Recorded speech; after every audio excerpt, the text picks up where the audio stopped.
Touch the leg. Welcome to Tibet This Week, our weekly news on Tibet, His Holiness the Dalai Lama, and Central Tibetan Administration. The top headlines of the week. His Holiness meets participants of conference themed Investigating the Impact of Contemplative Practices. Sikyong Penpa Tsering attends inter-house cultural competition at Upper TCV. Office of Tibet Japan holds prayer service on 15th day of Saka Dawa month. Office of Tibet Canberra participates in Sydney Uniting Church prayer meeting. Department of Education concludes practical life workshop for pre-primary teachers.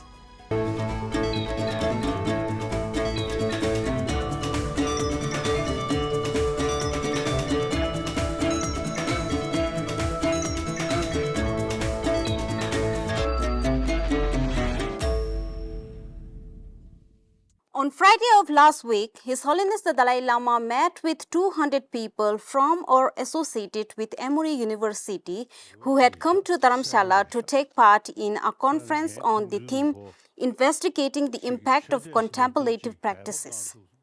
The Executive Director of the Emory Compassion Center, Geshe Lobsang Tenzin Negi, introduced the occasion. Answering participants' questions, His Holiness said that different traditions teach us how to be more considerate and well-mannered, but compassion in terms of active concern for others is the key issue.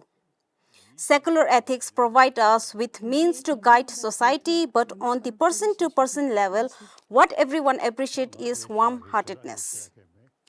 Kada secular ethics ati ngenam yujik shedegi yore. Kada jigi chede yana yoba jigi yang susu jigi Tibet hona dosu jote aru jigda yang chede mengen zula yine yang jigi kura gyumzingi hona dosu yang jigi samu doya jigi. So da kada kechi shu ngana samu lo shidi gu yore. Ene ngazo nangbo zo Zabuli di gangi, da kanda jizo nangi minaru da jik chade yari. Da kanda ganzo jik zabuli di gangla ngona chanegi jik nolam kibde arabu jigo mayimba kanda jik samkam ribwe toane samki shidi tuya da di pe keshiburisha. Two science books published by Emory Tibet Science Initiative were presented to His Holiness. Under the leadership of the Department of Education, Central Tibetan Administration, about 50 students from Tibetan schools in India participated in the 4-day conference-cum-workshop co-hosted by Emory University and the Dalai Lama Trust. This week, His Holiness the Dalai Lama granted an audience to Shri Shashi Tharoor, Member of Parliament, former Union Minister of State for External Affairs, and former Under-Secretary General of the UN. It was a great honor to see His Holiness again. I had the pleasure for the very first time of shaking his hand in Geneva, way back in 1979 or 80. Since then, I've had the honor of meeting him 3 or 4 times. For me, there are no words to describe the extraordinary human being that he is, the wisdom, the compassion. He spoke to us today of the importance of religious harmony, of his respect for India, where he has been living for more than 50 years, his own faith in having an open mind and talking to scientists. It was a very interesting conversation. We had the great honor of being with him. At 89, may God grant him even more long life and the ability to share his wonderful wisdom and compassion with so many more of us. But I feel honored. The scarf is from him, blessed by him. I'm deeply touched, and I cannot say that that there is any experience quite like the experience of meeting His Holiness. The Indian politician also paid a visit to the Central Tibetan Administration and met with Sikyong, the Deputy Speaker, and the members of the Standing Committee of the Tibetan Parliament in exile.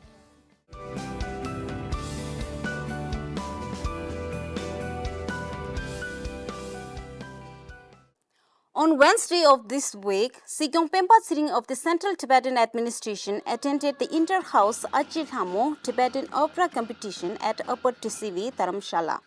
Dharamshala Tibetan Settlement Officer Ponchok Mingmar also attended the event as a special guest. This year, Inter-House Hamo competition was dedicated to honoring His Holiness the 14th Dalai Lama's 89th birthday anniversary. In his keynote speech, Sikyong Penpa Tsering acknowledged and appreciated the objective behind Tibetan opera competition. He emphasized the importance of safeguarding the rich and unique heritages of Tibet, including tradition of Hamo in line with noble motives of His Holiness the Dalai Lama. Songtsin House performed Nangsa Wipum, Trisong House performed Sukinima, Trerel House performed Chege Norsang, and Nyeti House performed Doa Sangmo. Each house gave the best of their performances, but Nyeti House was announced as the winner of this year's Hamo competition. Tibetan and Japanese people observe the full moon day of Saka Dawa, the holiest month in the Buddhist calendar, on May 25th with prayers and informative talk series at the Tibet House, Japan.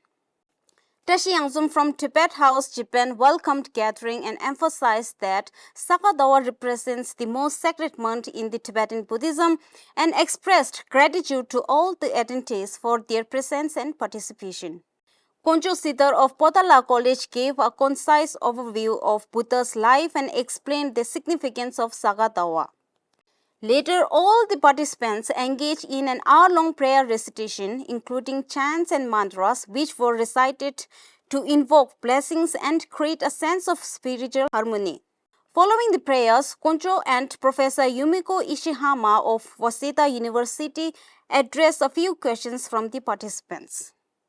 The Office of Tibet in Canberra participated in a prayer meeting at Ashfield Church in Sydney on May 26th, commemorating the 35th anniversary of the 1989 Chinese democracy movement and the 5th anniversary of the 2019 Hong Kong protests hosted by Sydney Uniting Church. While participating in the meeting, Dawa Sangmo from the Chinese Liaison Office of the Tibet Information Office paid respect to the sacrifices made by the countless individuals in the pursuit of democratic ideals in China and highlighted the escalating repression and systematic discrimination faced by Tibetans under Chinese rule. She further spoke about how His Holiness the Dalai Lama has devoted his life to promoting harmonious relations among different religions.